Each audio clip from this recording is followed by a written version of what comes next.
Hello, everyone, and welcome to another episode of Schmidt List. I am your host, Kurt Schmidt, and today we are going to be talking about modeling and projects. We're going to be talking about product models and how they work inside of businesses. And I've got an amazing expert that's going to be joining us today. Speaking of experts, I do have to mention Little Book of Networking. It's over here. Little Book of Networking is available now on Amazon, so go and check it out. I'm very proud of it, and it's doing really well. So let's jump into our chat today, and let's meet Creg. Creg, how are you today? Doing well. I'm so glad you're here. So, Creg, tell me about the work you do and who do you do it with? Yeah, I get to do all sorts of cool things, right? Hanging out with companies that have interesting problems in the behavioral health space, manufacturing, financial. And what I'm really trying to do is change how they go about doing some things, whether that's discovering what should we do or how we do it. That's the fun I get to have. Yeah, well, and I think that's a challenge for a lot of companies because a lot of companies will just do things because it feels like forward momentum. But where you like to start is why we're doing some of these things, right? What is the struggle that you've run into on why people have a hard time kind of going back to why are we here in the first place versus let's just keep going? Why do people struggle with that? Right. Well, gosh, can I say society, culture, all of those things, right? As long as we're working, right, we must be busy, right? We must be creating value. And a lot of people assume that, right? How often do we test that assumption? And so that's where these models come into play is to, hey, let's put something interesting together and ask, is this valuable? If the answer is no, then what may make it valuable? It could say, not a damn thing. It's a stupid idea. Was it valuable too, right? That saved you a lot of money. You get that feedback that says, just no, just don't do it. That makes sense. I definitely suggest people check it out for more details, but I want to jump into this idea of model-based discovery that you've kind of coined in this. So in model-based discovery, just give me a high level of what is this we're talking about? Yeah. So I run into organizations often in this agile space, product space, that they want to write a high level thing, let's call it capability, right? And then we write about that capability, right? And we wrote a bunch of stuff for that capability. Let's write a number of features. Each feature will write a lot of things about it. And then each feature, we're going to do the same thing for, user story. And you get the idea, right? How to make tickets and developers make the thing. I know, exactly. It's just that magic, right? But we're going to write all of this stuff usually up front, right? But even if you don't, and you're trying to do it iteratively, it's like, how do people read that? Right. I mean, we're going back to the 300-page, software requirement specification, basically, right? But just in bite-sized chunks. Well, maybe not so bite-sized in some cases, and so again, this whole, we've just come up to believe in this TLDR world, right? Too long, didn't read, piss off, right? And so so nobody's just still going to read this. So how do we get a shared understanding, right? This is where the models come in, right? Where, when you look at some of the research of reading things, not the best way, right? For complex ideas. And so for that, you really want to, bring up that effectiveness of your communication channel. And therefore, ideally, people at a whiteboard, right? Here you are all together at a whiteboard. Maybe it's a virtual whiteboard and Miro or whatever tool you may have, right? But getting people drawing together.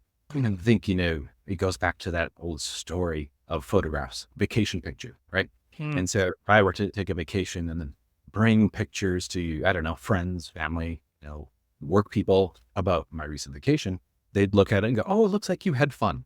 That's pretty generic, right? But the information they don't have is the temperature, the smells, the sounds, everything else. And those things make the experience, And so that's where people together drawing a picture, they're going to remember that conversation. You don't have to draw good, right? I mean, that's not really the point, right? A model is just that. It's a model and a conversation that we've had, maybe best record those. But then those models, you can then go, this was interesting. Let's dive down into a deeper model. Yeah. So let's start by where this starts, because I can see, and I've experienced this myself, where you are trying to bring a multidisciplinary team together to do exactly the type of work you're talking about. And you'll have some detractors who will say, well, that's, this really isn't my job. Like, just tell me what you want and I'll get it done. And other people who never want the discovery process to stop. They want to just wander and explore they could go for decades and never make a decision, right? So who in your mind usually is leading this effort, is the catalyst for these models to begin? Yep. Gosh, it really depends on where power lies, right? Yeah. So one, you have to have a culture that is going to support it. And you have people that are willing to actually work just a little bit differently, right? And maybe you would just find one little area, right?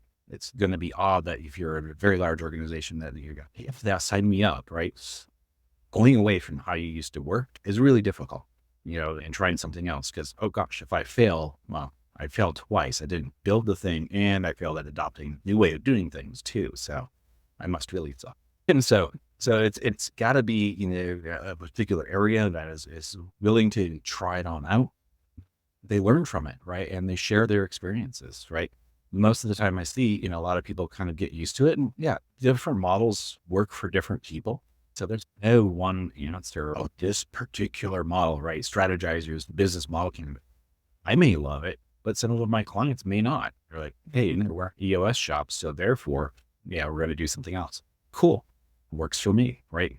The whole point is at the highest level, what is our strategy, right? What is our vision? Now with those strategies, what are the top 3 moves that we want to make in that strategy? These 3, not all 12, just 3, right? All of the time in these models, you're picking a few to advance, right? And you're getting more and more closer to building something. Maybe it's a water bottle or whatever it might be. And so that's the important part, is getting toward some level of value. Yeah, I get that. And I think that where I've seen these things fail is exactly where you're talking about, where people try to force a process into a space that's just not ready for it, right? Yep. So let's say I'm taking your advice, Creg. What's a good way to tiptoe into this? What's a good way to initially present this in a way where you've seen it be successful for people to maybe say, oh, maybe we should try that, versus being hit with a brick? Yeah. I mean, you can go in and pilot things with a difficult group and call it a win when you finally get there. But the odds of you winning are low. You have to really find those people that are willing to do something different. Maybe they've already been saying these things. Maybe they're already drawing some models themselves and sharing it about. And then if you can encourage them to not only do the model here, but up and down, right? Maybe they've caught on to story mapping from Jeff Patton. And they're like, that's really great. It helps us, really understand the backbone and so forth. We really love it. Cool.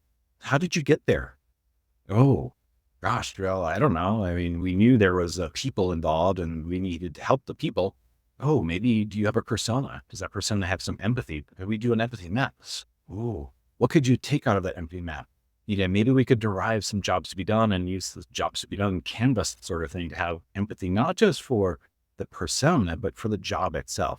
Growing up on a farm, I can tell you not all jobs are equal, right? Mowing the lawn is very different than working in the pig barn. Right. Well, but that's my point. And I'm glad you brought up jobs to be done, because I'm seeing a resurgence in jobs to be done in the last year. I think Clayton was way ahead of his time, maybe. And I'm hearing more and more people talking about jobs to be done, especially at the enterprise level. Yes. It seems to finally be catching on. I think people are enjoying that sort of storytelling when it comes to this, because that's kind of what we're getting at here, right, Creg, is how are we telling the best story, right? And a story in a way where it shows the customer or consumer as the hero, right? They're the winner, and the organization is helping them achieve that goal, right? Yep, absolutely. And if you don't help them achieve that goal, they may want to go find a way to get that goal somewhere else. And I think that's where companies are seeing this. But here, let's go back to the strategy piece here too, Creg, because I also want to ask you, because you work with executives a lot, right? And they will, when you ask them about strategy, I mean, I've personally run into, they just say some sort of form of more revenue.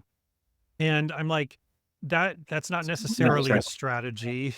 Talk to me about how you talk to, these people about strategy. How do you talk to these executives about strategy in a way where they're understanding that this isn't just about, we're not talking about a strategy just around the end goal, but we're talking about a process to reach that end goal. Yeah. And I think strategy is always misconstrued as a plan. Strategy is not a plan. Strategy is basically giving you how you show up to play the game. And so some people want to be more likable, right? And that way, that's how I'm going to win the game. Or maybe I'm faster, or maybe better dressed, or my products look better. That's why people will buy them. Maybe it's fun and engaging. So what is our strategy in that market? And so at that point, right, you say, okay, well, with that strategy, are we going to become, right, that high quality, you open the, box and so forth, like say an Apple, unboxing, those are always fun for me, at least. I'm their demographic, right? And so that's how they play the game, right? Compared to the plastic bag you get from Amazon. Well, but then, what I run into, and let's talk about maybe a manufacturing company, right? And they're like, well, we're not Apple and we're not Southwest Airlines, right? Like Southwest Airlines, you're going to have a fun experience, and Apple, you're going to have a great experience. But we're, electronics manufacturer, like we don't have any business playing in those spaces, like, and so you might run into some roadblocks with, and back to you pointed out earlier, culture and mindset a little bit around, well, yeah, those, I mean, I'm a big fan of Apple, but we're not Apple, or we can't take a page out of their playbook. That would be ridiculous. Yeah, everybody doesn't have to have the same strategy. Like you say, microelectronics sort of the microelectronics themselves, very fancy. No, not especially when you're ordering a boat of discs and chopping it up in tiny little memory chips. Whatever you use that raw material for, that becomes more interesting. So how do you know your customer and what do they, coming back to that job to be done, having empathy for who is buying your product. They may not want that beautiful unboxing from Apple. I just need a bunch of memory chips to put into completely canal sort of hearing aids. That's a whole different delivery side, right? And so, and know them, right? And coming back to the model side, model the right thing and use the right sort of models, right? Don't go off and like, oh gosh, but there's this other model. I really want to use it. How is that going to break down your work and help you make choices of what do we do next? And if you don't really have that, and I just want to use a model because it looks really fun and cool and I want to learn about it, well, that's nice. Go volunteer somewhere within your own company. Let's do what could possibly work and get us further towards identifying the few things that you want to go after. Yeah. And I like the idea that you talked about pilot programs and things where you can build some momentum without shaking it up too much. And maybe, where I've seen it work really well is building some FOMO in the organization, right? Yes. Where people are like, oh, what's that shiny thing that they're doing over there? I want to be a part of that, versus coming in and handing them a new set of instructions and being like, here's your new job. Yeah. And since, I'm a consultant, right? It's hard for the consultant to keep going around saying, this is great. Of course it is. But when you have those pilot groups, that all of a sudden the other FOMO, sorts of people are like, hey, tell me how you did that. It's like, yes, this is working. And there's nothing bad or wrong for it. I think the bad comes in, well, I have to do it exactly like they did. Right. Well, their modeling may be different than yours, right? You're solving different problem. And that's where I think a lot of people, kind of go, oh, we're going to have a common way at solving all of our problems. Well, are you solving the same problems? I don't think so. And some problems are a little different and maybe tougher. And I have to use some different tooling for that, whether that's models or even a different strategy. Like, hey, we got to go back up, into that strategy layer and go, yeah, if we want to attack this market, we have to kind of really reposition and so forth. Yeah. You call out and I'm glad you brought that up, because you call out in the white paper specifically, there isn't just like this one size fits all model. Like you suggest multiple models to be incorporated. Talk to me a little bit about that. Yeah. So, I always look at it as you start with this company vision, right? And this company vision breaks down. And all of a sudden, if you're using Scrum, you have this 15-minute moment where you go, what's our plan for today? How are we going to get closer to a sprint goal? Well, a sprint is like, maybe 2 weeks, right? And how do you bring that all the way back up to that company vision? So if I'm making this decision for this day in these 15 minutes, that this is what I'm going to do to move us closer to the goal, how do I know that's fulfilling our company vision and mission? Right. Well, and another thing you call out is kind of efficiency versus effectiveness. Yeah. I think this is really key. is that because sometimes efficiency can feel like effectiveness. Right. It's like I mentioned, like doing projects feels like forward momentum. Right. And just more is out, more is better, right? Is it? Yeah. If it's the wrong thing and you're producing more of it, it could be a problem, right? And so that's where you have to really talk about effective, I clear the word efficiency, right? And I think it's really what you want. Is that absolutely the best thing for you? Or do you want it to be effective, right? Well, I efficiently gave you this dose of this drug, right? It went very efficiently. So me being a cancer survivor going through a bit of chemo, right? It's like, if you just, gave me, efficient chemo, I don't think I'd be happy with you, right? But if you gave me effective chemo, now that would be him. There's a big difference. But efficiency sounds like I'm saving money, Creg. Efficiency, Yeah. agile, all these things makes it sound like I'm saving money and I'm doing things faster. Yeah. But, as we always say, more things doing the wrong stuff is not really going to help. I think one thing that actually does help is great. And sometimes you may have to test for that, right? What type of chemo should we give Creg? Oh, well, what kind of cancer? And then we can ask. Yeah. Those are the conversations you want to have happening. Tall and big is Creg. How much volume? Right. Yeah. So yeah. Makes sense. So let me ask you then, you are very experienced in highly regulated industries like financial services and healthcare. Mhm. Yep. Does this approach change in those highly regulated areas? And if so, how? If not, that's cool too. Well, let's go into, let's take modeling in other industries rather than building software, right? Let's take, roads, building, right? Electrical circuit boards, wiring diagrams for a new building, plans, the architectural plans, and building plans for buildings and so forth. We file models, plan for that. And people look at those. They don't read a big old document, right? About first, I'm going to dig this hole over here. Let me describe exactly where it will be. Well, now it's just right in the plan, right? Which is a drawing, right? And those are generally regulated sort of things, right? Building a 50-story skyscraper somewhere. Yeah, absolutely. A little bit regulated, right? Same with electricity and that sort of stuff. We're going to regulate that stuff, right? And pictures seem to work for that world, right? And so when you start to think about software, right, why can I not have a picture and then link that picture to some other pictures that go into more detail that eventually get to some code that I wrote and released into production from an auditability perspective? It's like, oh, I released that code to do this thing that was here, that was this sort of new law that was passed, and we have to go do a thing, some compliant, right?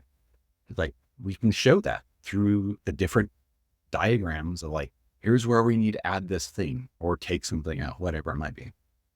Yeah. What do you see in innovation struggling in highly regulated industries? Because myself, I've experienced it, especially in the insurance side of things too, where you try to do something innovative, but you're very quickly swarmed by legal and internal counsel around what can and can't be done. So even doing pilots sometimes can be struggle. So what's your advice to somebody in those situations?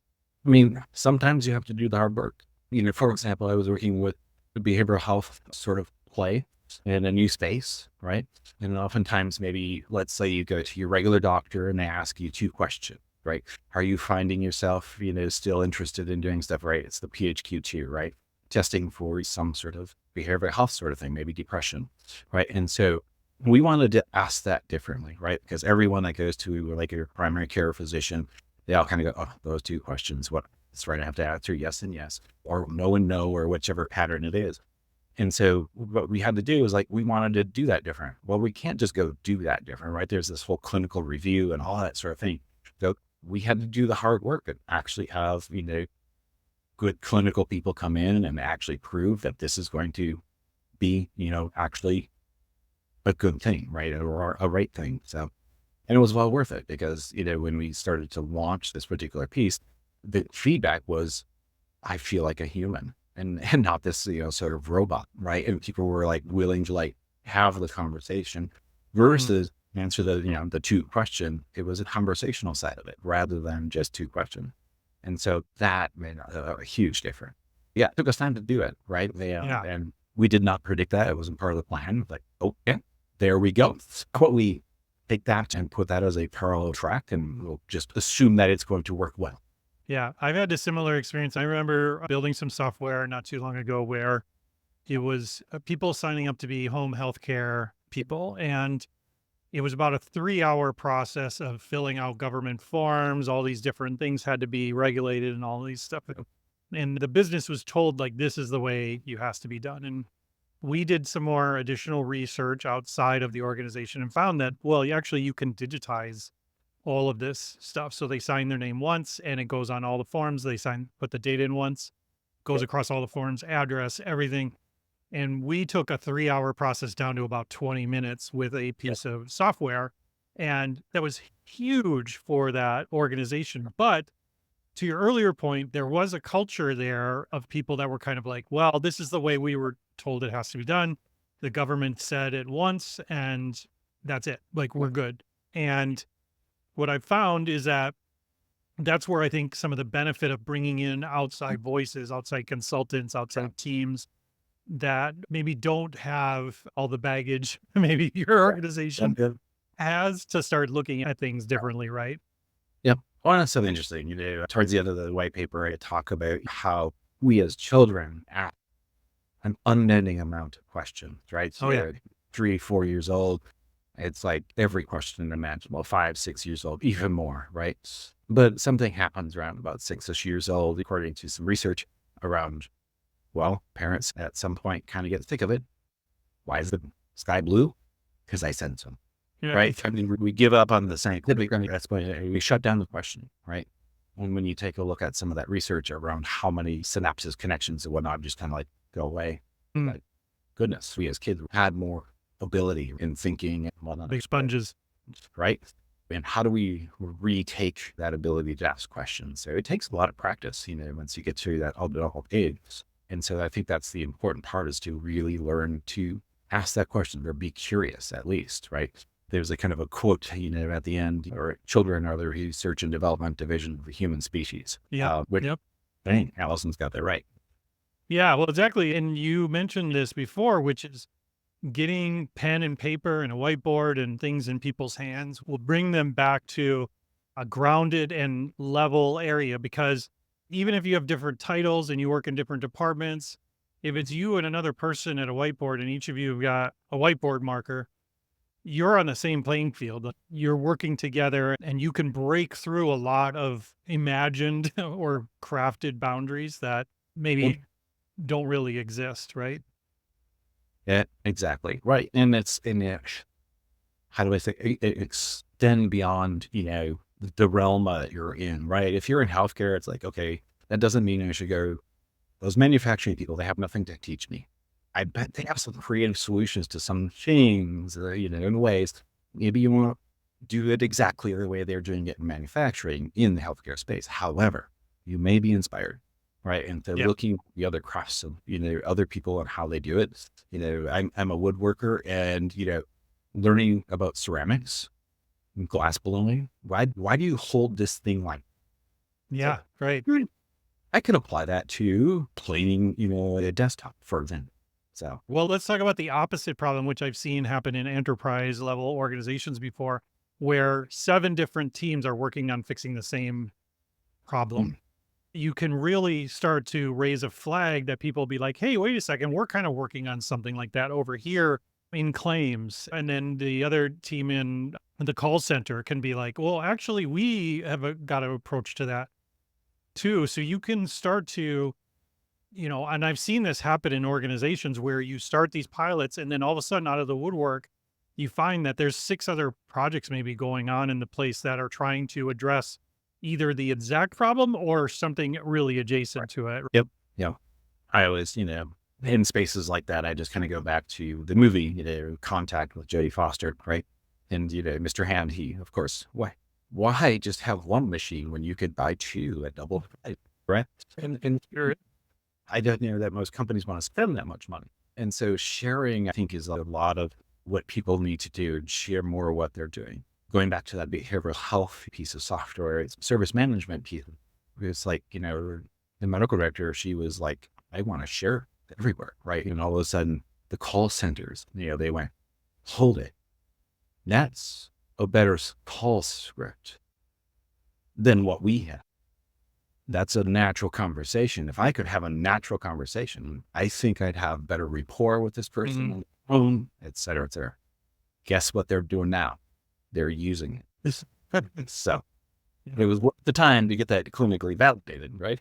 Yeah. That's the point, is that these models are not about technical diagrams. These are communication models. Even if it is a technical diagram, I think it was the copyright of a book, Gain and Sarson, basically models. And that was, I'm dating myself. I did have that as a textbook, but I think it was a 1980s version or something like that. But it was all about putting together models like data flow diagrams, right? And that sort of thing, right? We've got the entity relationship diagram. I remember when I used to code, I would hand draw. I mean, later in life, we got, fun tools to do this, but you could draw that data model. So I could code faster if I had it, which was true. I remember those IVID boards when they first came out, right? You had to have a special little thing to put around your red marker versus blue marker. And it was a whiteboard, and we would track it and spit out like this little roll of paper of your diagram.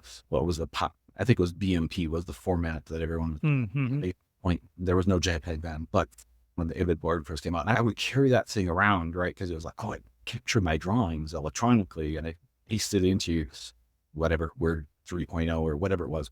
It worked, and it's those drawings that, I started in the software world that way, and happily I do that.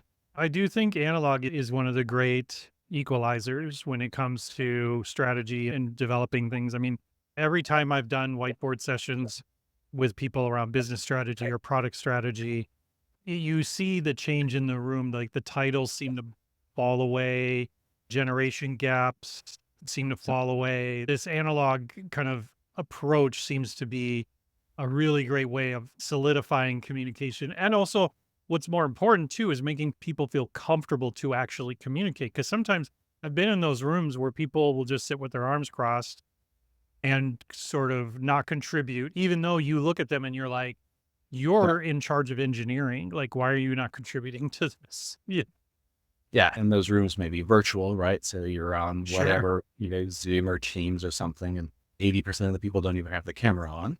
This is not two people in a room at a whiteboard. We do have technology that if you want to be engaged in it, this technology will let you do that. However, a lot of people still choose not to. Now, when they're in the physical room too, these people are also hanging out on the sides. And so how do you, as a facilitator with everyone in person, still pull those people in? Oftentimes I love whiteboards with wheels on it. In the room. And it's like, let's this from a different perspective, right? Better lighting. And it's by this other group that has not been participating. You were invited here for a darn reason. Yeah. Okay. One last question I have for you as a piece of advice for listeners. Let's say I'm listening to this and I want to try out some of these models. What's a great way to sell this to my team or my boss? What's a great way to sort of pitch this in a way that, back to your point about efficiency versus effectiveness, where in some places I'm going to have to thread that needle a little bit in order to get some buy-in. So give me your advice to those people maybe listening to need to sell this internally a little bit. Yeah. I mean, one is choose your models wisely. Two, make sure that one model leads to the other, right? One model gives you enough of an idea that using another one helps you break apart that bigger idea into small pieces. If you're just doing models to do models and they don't link together and they don't help you learn, those are the wrong models, right? So they have to kind of fit together. Say, for example, if you're using a business model canvas and it talks about the value proposition, cool. Now value propositions, now I'm having a promise to a customer, and then I can look at the customer and their jobs to be done. It's like, do I have a match? Yes or no, right? And so that's why we love to pull those tools together. So make sure that you're building upon something that goes from that high level company vision down to that 15-minute daily scrum if you're doing that sort of thing, or just the regular planning, like, what are we doing here? What are we doing here? Let's figure that out. If you can't tie that, then you know that you're choosing the wrong sort of models. Make them deliberate. This one goes to this one, right? And here's why and what we're trying to get through it. Build a little map, even if it's like to be posted stamped little pieces of this model, but little framework, whatever it is up there. And they can go to these things. That really helps people get the understanding of, oh, this isn't I go to this model and then this one, and then I break it down to this one and say, well, nope, you might come back, right? Or it might go forward. So we're humans. We get things wrong all the time. Failure, or I should say hurdles, are going to be a part of the process no matter what. Yeah. And you get to learn from it. Franklin was very specific around what's the price of failure or the gift of failures. I love it, Creg. Well, Creg, I could talk to you all day. So I want to thank you for taking the time to join me. If I want to get in touch with you, where should I find you? And like I mentioned, everyone who's listening, there will be links in the description below so you can check out the white paper yourself. I highly recommend it. But where do I contact you? So otherwise, just LinkedIn, Creg Schumann. You should find me out there, hopefully. It's a weird spelling of my front name. Blame my parents in the 60s. So there you go. Creg. You can pop into me there. I'm usually in different meetup groups and different things. I'm happy that Open Source North was a few weeks ago, and I got to go in person. In person? So it's amazing. Yeah. I appreciate you taking the time. Indeed. All right, everyone. Well, thanks for taking the time to join me. I really enjoyed my conversation with Creg. The thing that I want to mention to folks here is, before I get too far into it, is that, go and check out this white paper. It's really well done. It should be an entire book. Craig's going to write a book and we're all going to buy it, and he's going to make $1 million, and he'll never come on my show again. So enjoy it while you can. Okay, folks. So I appreciate you taking time out of your week to join me. We'll see you next time.